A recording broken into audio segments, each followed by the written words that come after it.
Hi అండి, welcome back to our channel మన మమతల కోవెల. ఈరోజు వీడియోలో వచ్చేసి పిల్లలు ఎంతో ఇష్టంగా తినేలాగా, చూడటానికి కూడా చాలా చక్కగా టెంప్టింగ్గా ఉంటే పిల్లలు తింటారు కదా, అలాగా కలర్ఫుల్గా ఉండేలాగా టేస్టీగా ఉండే బ్రేక్ఫాస్ట్ అయితే చూద్దామండి. ఇక్కడ వచ్చేసి కలర్స్ కోసం అయితే బీట్రూటు ఆకుకూర వాడానండి. న్యాచురల్ కలర్సే కాబట్టి ప్రాబ్లం ఏమి ఉండదు. ఇక్కడ వచ్చేసి బీట్రూట్ని పీల్ చేసేసి మెత్తగా ఫైన్గా పేస్ట్ అయ్యేలాగైతే మిక్సీ పట్టాను. ఇది వచ్చేసి గోధుమ పిండిలో ఆ మిక్సీ పట్టిన పేస్టేనండి, ఇంకేం ఫిల్టర్ చేయాల్సిన పని ఉండదు. బీట్రూటు ఆకుకూర గ్రీన్ కలర్ కోసం అయితే ఇక్కడ నేను తోటకూర తీసుకున్నాను. తోటకూర మిక్సీ పట్టేసి అయితే దేనికి అదిగా సపరేట్గా కొంచెం ఉప్పు వేసుకొని పిండిలో వాటర్ వేయకుండా పేస్ట్ వేసి కలిపేసుకుంటే మంచి కలర్స్ వస్తాయండి. కలర్ఫుల్ అనుకున్నాం కాబట్టి ఆ గ్రీన్ కలర్ కోసం ఆకుకూర, రెడ్ కలర్ కోసం బీట్రూటు, వైట్ కోసం వచ్చేసేమో వైట్కి మామూలు గోధుమ పిండి కలిపేసానండి.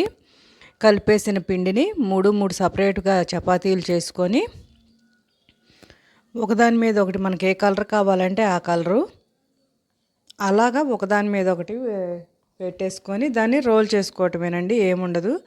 మామూలుగా ఇలా చూపిస్తున్నట్టుగా అయితే ఒకదాని మీద ఒకటి పెట్టేసి రోల్ చేసేసి మొత్తం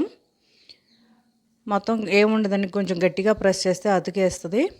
అలా అతికేసిన తర్వాత వాటిని చిన్నగా చాకు పెట్టి అయితే మళ్ళీ చిన్న చిన్న పీసులుగా అయితే కట్ చేసుకోవాలి.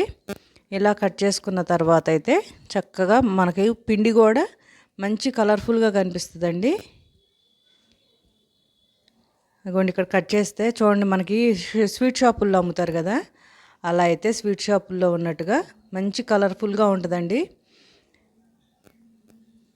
ఇలా అయితే కట్ చేసుకున్న తర్వాత చపాతీలు చేసుకోవటమే. ఇక్కడ కొంచెం కట్ చేస్తుంటే బాగా అతుక్కుపోతుందని అయితే కింద మళ్ళీ పౌడర్ వేసానండి.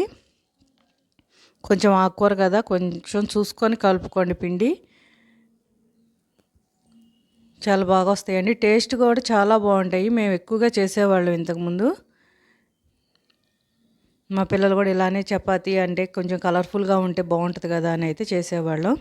ఇలా కట్ చేసుకున్న వాటిని అయితే మళ్ళీ అలా స్ప్రెడ్ చేసుకొని చపాతీలాగైతే చేసుకోవటమేనండి. చేసుకున్న దాన్ని మనకు నచ్చినట్టుగా ఆకుకూరగా నెయ్యి కానీ నూనె కానీ వేసుకొని ఫ్రై చేసుకోవటమే. చాలా బాగుంటాయండి. చూడండి, మధ్యలో వచ్చేసి వైటు, పైన ఏమో బీట్రూటు, దానిపైన ఆకుకూర రౌండ్గా బాగుంటాయి కదా. దీంట్లో కొంచెం ఆకుకూర ఎక్కువైందిలేండి, గ్రీన్ కలర్ చపాతీ కొంచెం పిండి ఎక్కువగా ఉంటే పెట్టేశాను. బాగుంటాయి, చాలా టేస్ట్ అయితే చాలా బాగుంటాయండి. ఎవరైనా ఒకసారి ట్రై చేసి అయితే ఎలా ఉందో కామెంట్ చేయటం మర్చిపోకండి. మన వీడియో నచ్చితే కనుక లైక్ చేయండి, సబ్స్క్రైబ్ చేసుకోవటం మర్చిపోకండి. థ్యాంక్ యూ ఫర్ వాచింగ్ అండి. ఒక్కసారి ట్రై చేసి పిల్లలకైతే ఇవ్వండి, ఎంత బాగా ఇష్టంగా తింటారో పిల్లలు.